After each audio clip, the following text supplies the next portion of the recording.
सोचिए आज के ज़माने में जहाँ पर जो पेट्रोल है वो काफ़ी ज़्यादा महंगा बिक रहा है, कहीं पर 100 रुपया, 110 रुपया, कहीं पर उससे भी ज़्यादा महंगाई में बिक रहा होगा। तो सोचिए ऐसे वक्त में अगर कोई आपको मिलावटी पेट्रोल बेच दे,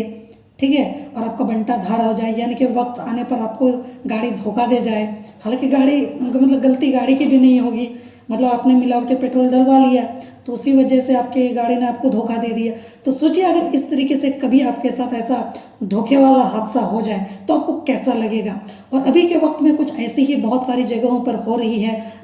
जो पेट्रोल पंप है या फिर जहाँ पर आप खुले में पेट्रोल खरीदते हो वहाँ पर भी ऐसी सारी चीज़ें हो रही हैं। और इसको आप बहुत आसानी से पता लगा सकते हो। नॉर्मली अगर आप एक बार 1 लीटर पेट्रोल भरवा लेते हो और उससे अगर आप 40 किलोमीटर तक जा सकते हो, फिर अगर आप दूसरी जगह पेट्रोल भरवाते हो 1 लीटर ही, लेकिन 35 किलोमीटर 30 किलोमीटर में ही अगर गाड़ी आपको धोखा दे रही है, तो आप यहाँ पर इससे आप एक अंदाज़ा लगा सकते हो कि कहीं ना कहीं यहाँ पर उस पेट्रोल में मिलावट है या फिर कुछ ना कुछ तो गड़बड़ है कि जहाँ पर मैं 40 किलोमीटर जा पाता था अभी 30-35 पर अटक रहा हूँ, तो यहाँ पर कुछ तो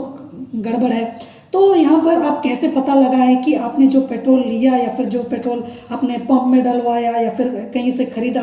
उसमें कहीं कोई मिलावट तो नहीं है, या फिर आपको ख़राब या घटिया क्वालिटी का पेट्रोल तो नहीं बेचा जा रहा है, ताकि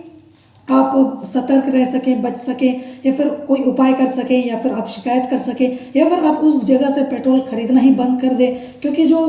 पैसा है हमारा या फिर जो हम कमाई करते हैं या फिर हमारी जो मेहनत की कमाई है वो हमारे लिए बहुत ही ज़्यादा मायने रखती है, और कोई हमारे इस मेहनत की कमाई को फालतू में हमसे छीन ले, लूट ले, तो ये तो गलत है ना, तो हम ऐसा होने नहीं देंगे। तो अब इसका क्या उपाय है? तो आपको इसके लिए ज़्यादा मेहनत करने की ज़रूरत नहीं है, बस आपको खरीदने की ज़रूरत है एक फ़िल्टर पेपर, जो कि आसानी से आपको मार्केट में मिल जाएगा, आप कहीं से भी परचेज कर सकते हो। आपको कुछ नहीं करना, जो भी आपने पेट्रोल खरीदा हो या फिर आपको डाउट लग रहा है कि यहाँ पर कहीं मिलावटी पेट्रोल हो सकता है या फिर गड़बड़ हो सकती है, तो आपको क्या करना है कि वहाँ से जो पेट्रोल की 1-2 बूंद है उसको लेना है, ज़्यादा मत लेना, वरना वो जो फिल्टर पेपर है वो गीला हो जाएगा, फिर वो आपके किसी काम आएगा नहीं। तो आपको क्या करना है कि पेट्रोल की 1 या 2 बूंद लेकर उस फिल्टर पेपर पर डाल लेना है, थोड़ा सा टपका देना है, जिसके बाद आपको थोड़ा सा वेट करना है 1-2 मिनट। क्योंकि जैसा कि हम सब जानते हैं कि जो पेट्रोल है वो ऐसा अगर हम उसको खुले में छोड़ दें तो वो भाप बनकर उड़ जाता है, तो वो भी क्या है कि धीरे धीरे धीरे भाप बनकर उड़ जाएगा।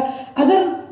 वो जो फिल्टर पेपर है उस पर कुछ नहीं बचा, जो लिक्विड आपने डाला था फिल्टर पेपर के ऊपर, अगर वो भाप बनकर उड़ गया तो आप समझ लो कि पेट्रोल की क्वालिटी अच्छी है, वो मिलावटी पेट्रोल नहीं है, वो सही है, वो पेट्रोल जो आपको दिया गया है या फिर जो आप जहाँ से आप पेट्रोल ले रहे हो। लेकिन अगर उस फिल्टर पेपर पर बहुत ही मोटी एक परत चढ़ गई या फिर एक मोटा सा लेयर बन गया या फिर उसने दाग छोड़ दिया है उस फिल्टर पेपर पर, तो आप समझ लो कि वो जो पेट्रोल है वो मिलावटी है या फिर आपको घटिया क्वालिटी का पेट्रोल यहाँ पर दिया जा रहा है। तो उससे आपको यहाँ पर सतर्क हो जाना है और वहाँ पर आपको पेट्रोल नहीं लेना है, या फिर लड़ाई झगड़ा करके कोई भी फ़ायदा नहीं है, आप वहाँ से पेट्रोल लेना ही बंद कर दो, या फिर आप शिकायत कर सकते हो। लेकिन अगर आपको लगता है कि शिकायत करना तामझाम ये सब मुझसे नहीं होगा, तो ऐसी जगहों से ही आप दूर रहो और ख़ुद को आप सेफ रख सकते हो इस तरीके से, इन सारी चीज़ों को करके। तो जागो ग्राहक जागो। बाकी अगर ये वीडियो आपको इन्फॉर्मेटिव लगी हो तो वीडियो को लाइक कीजिए, अपने दोस्तों के साथ शेयर कीजिए, कोई सवाल या फिर सुझाव हो तो कमेंट कीजिएगा।